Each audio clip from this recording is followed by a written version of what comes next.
ব্যস্ততম শহর দিয়ে শুরু করছি দিনটা। সকলকে গুড মর্নিং। আর আজকে জানো তো তোমাদের সাথে আমার ডে 4 ব্লগ ভিডিও।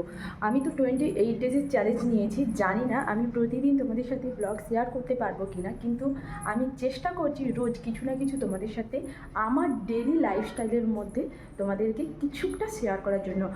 তো তোমরা যারা নতুন আছো আমার ভিডিওতে এসেছো, তারা অবশ্যই আমার চ্যানেলটাকে সাবস্ক্রাইব করে দিয়ে আমার পাশে থেকে আমাকে এগিয়ে যেতে সাহায্য করবে, যাতে আমি এই ইউটিউবের ভিডিও আপলোড করার ইচ্ছাও। এভরিওয়ান, তোমরা সবাই কেমন আছো? আশা করছি তোমরা সবাই ভালো আছো, আর আমি অনেক ভালো আছি। আর আজকে কি বলো তো, 31 ডিসেম্বর, আজকে কিন্তু শেষ দিন। তো আজকের দিনটা খুব ভালোভাবে কাটানোর ইচ্ছা আছে। সকালের ব্রেকফাস্ট হিসাবে লুচি আর আলুর তরকারি করেছিলাম।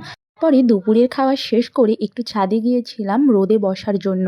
আজকে সেরকমভাবে রোদ বেড়ায়নি। আর দেখো, শীতকাল মানে কত যে জামা কাপড় কাচা তার তো কোনো শেষ নেই। আমাদের ছাদ ভর্তি করে একদম সবার জামা কাপড় শুকনো করতে দেয়া হয়েছে। আর এই দেখো, আমাদের গাঁদা গাছগুলোই কিন্তু কুড়ি চলে এসেছে। সেটাই তোমাদেরকে দেখাচ্ছি। দেখো, এদিকের গাছগুলোতে প্রায় একটা দুটো করে কুড়ি চলে এসেছে। তারপর দেখো, বিকেলবেলা পেটু একটু খেলাধুলো করছে, সেইটাই তোমাদেরকে একটু দেখাচ্ছি।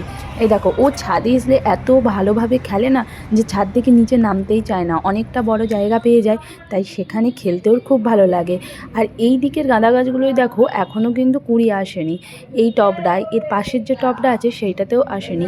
বাবা দেখছি আজকে জল দিয়ে দিয়েছে, মাটিটা দেখছি ভিজে ভিজে। আমি ভাবছিলাম যে জল দেবো, তার আগেই দেখছি যে না, বাবা জল দিয়ে দিয়েছে। আর এই গাছটা কী গাছ বলো তো? আমার মনে হচ্ছে চন্দ্রমল্লিকা গাছ। এই দেখো, এই গাছগুলোতে কুঁড়ি চলে এসেছে। এই গাছগুলোতে মনে হচ্ছে আর কদিন পর থেকেই ফুল চলে আসবে।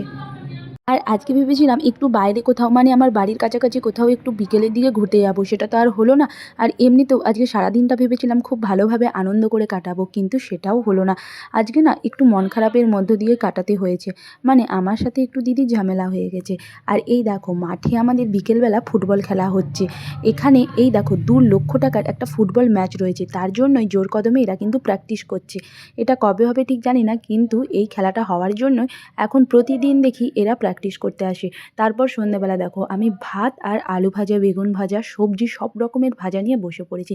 তারপর আর কি, খাওয়া দাওয়া শেষ করে সন্ধে হয়ে গেল। আর সন্ধ্যের এই প্রাকৃতিক দৃশ্যটা দেখো কি অপরূপ না? এটা কিন্তু বেশ লাগছে দেখতে। আর তাই এইটা একটু ভিডিও করে তোমাদেরকেও একটু দেখিয়ে দিলাম। ভিডিওটা এই পর্যন্তই থাকলো। ভিডিওটা কেমন লাগলো? ভিডিওটা যদি ভালো লেগে থাকে তাহলে ভিডিওটায় একটা লাইক দিয়ে কমেন্ট আর শেয়ার করে দিও। আর যারা নতুন তারা আমার চ্যানেলটিকে সাবস্ক্রাইব করে পাশে থেকো। তো সবাই টাটা, বাই।